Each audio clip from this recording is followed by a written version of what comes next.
Vážené dámy a páni, drahé Slovenky, drahí Slováci, vážení priatelia z Ruskej federácie, už sme boli všetci predstavení, preto si dovolím vynechať túto úvodnú časť.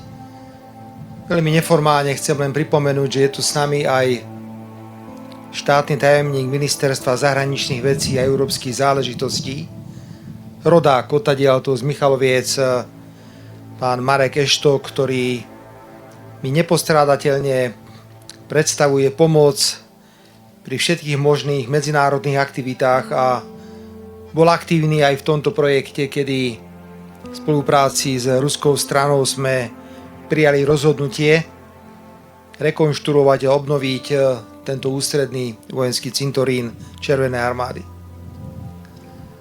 Poviem to ako fakt. Nie tak dávno sme navštívili pri príležitosti 81. výročia víťazstva nad fašizmom Moskvu a položili sme kvety k hrobu neznámeho vojaka. A veľmi ma potešilo, že na veľmi dôsledne pripravenom pracovnom stretnutí s pánom prezidentom Ruskej federácie, s pánom Putinom a jeho ministrami bolo priamo spomenuté mesto Michalovce a tento vojenský cintorín. Som rád, že všetci tí, ktorým na tom záleží, si všímajú záväzky, ktoré vláda Slovenskej republiky na seba preberá. A obnova a udržiavanie vojenských cintorínov je jeden z vážnych záväzkov, ku ktorým sme sa prihlásili v našom programovom vyhlásení vlády. A preto bolo prirodzené, keď sme sem prišli pred niekoľkými rokmi a videli sme potrebu obnovovať, rekonštruovať a poznali sme aj názor veľvyslanectva Ruskej federácie, ktoré bolo pripravené byť súčasťou tohto projektu, že toto je jeden presne z tých momentov, kedy vláda Slovenskej republiky má možnosť splniť si svoje záväzky.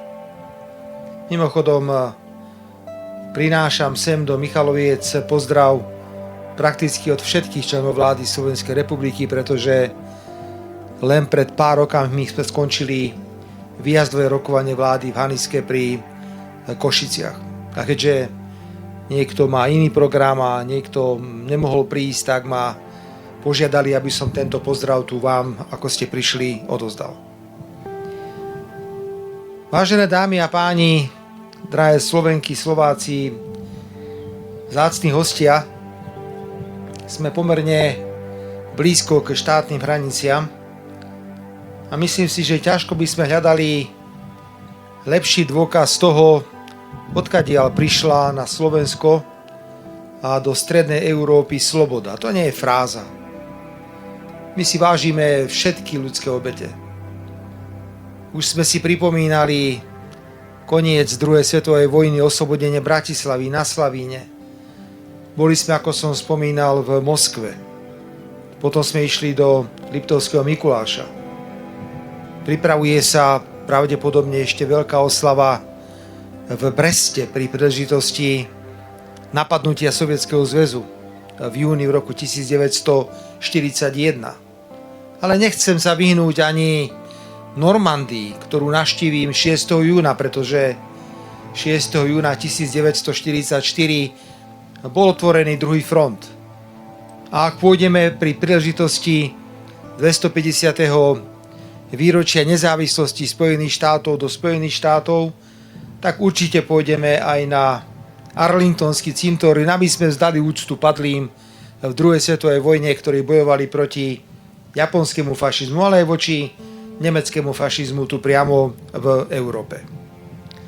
Je však faktom, a nech si robia prekrúcači histórií v médiách a v niektorých politických kruhoch, čo len chcú, že najväčšie obete druhej svetovej vojny znášali národy bývalého Sovietskeho zväzu, osobitne ruský národ. Je to fakt. A pred týmto faktom sa treba iba pokloniť a tento fakt treba rešpektovať. Chcem Chcem vás požiadať, hoci asi väčšina z vás býva v tomto regióne, v Michalovciach a v okolí, venujme rovnakú pozornosť všetkým pamätníkom tohto typu, ako ich máme na území Slovenskej republiky. A je ich neúrekom. Sú to posvätné miesta, ktoré treba navštevovať, na ktorých sa treba stretávať a predovšetkým spomínať. Je hrozná doba.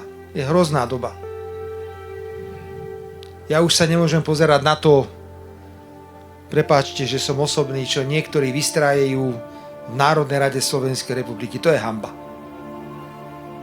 To je hanba nás všetkých na Slovensku, že takíto ľudia reprezentujú Slovenskú republiku v najvyššom zákonodárnom zbore. A potom sa čudujeme, že agresivita, násilie je bežnou súčasťou nášho života. Keď to vidia v priamom prenose od týchto ľudí, tak sa nečudujem, že aj ľudia, ktorí žijú svoj obyčajný život, niekedy siahajú po takýchto neakceptovateľných formách správania sa. O to viac si vážim, že netradičný deň, stredu, netradičnú hodinu, o 2:00 po obede ste sem prišli, pretože pripomínanie takýchto udalostí nepotrebuje osobitnú hodinu a osobitný deň. Treba si ich pripomínať stále, pri každej príležitosti. Možno aj o 3:00 ráno, o 5:00 ráno, alebo o 9:00 večer. Mám na vás veľkú prosbu, Michalovčania. Ja len verím, že nezasiahnem do ničoho, čo nebolo dohodnuté a že s takýmto niečom bude určite súhlasiť aj pán veľvyslanec ruského veľvyslanectva.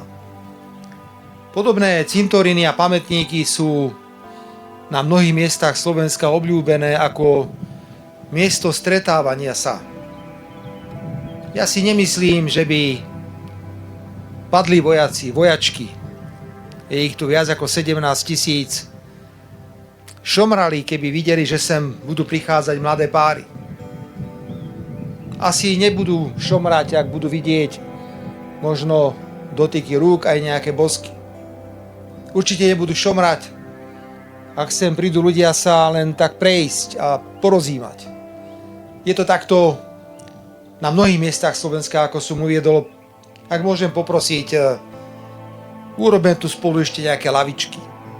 Urobme z toho normálne miesto, kde ľudia radi prídu. A keď sem prídu, možno so svojimi starosťami a radosťami, lebo asi primárne nepôjdu na cintorín, tak si v určitý okamih uvedomia, kde sa nachádzajú. Že sa nachádzajú na mieste, kde je neuveriteľných 17 000 a viac pochovaných vojakov Červenej armády, ktorí padli pri oslobodzovaní Slovenska, predovšetkým v tomto regióne. Nech teda nie sú pamätníky, cintoríny iba nejakými mauzolámi. Nech nie sú len miestami, ktoré ohradíme a navštívime iba raz za čas, keď príde ten daný okamih. Nejaký májový, alebo neviem aký. Nech je to otvorený priestor pre život.